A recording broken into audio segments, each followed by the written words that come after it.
बुढा हजुर मन्दिरमा किन महिलालाई पुजारी राख्दैनन्?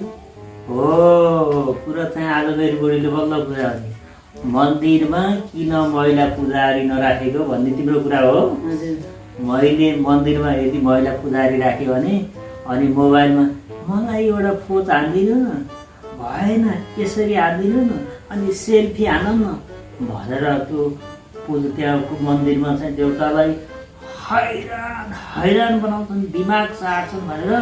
अनि भगवान्ले के गरिदियो भने छोरी मान्छेलाई चाहिँ यसरी महिलालाई चाहिँ पुजारी बनाउनु, महिलालाई पुजारी बनाएपछि सारा दुःख हुन्छ।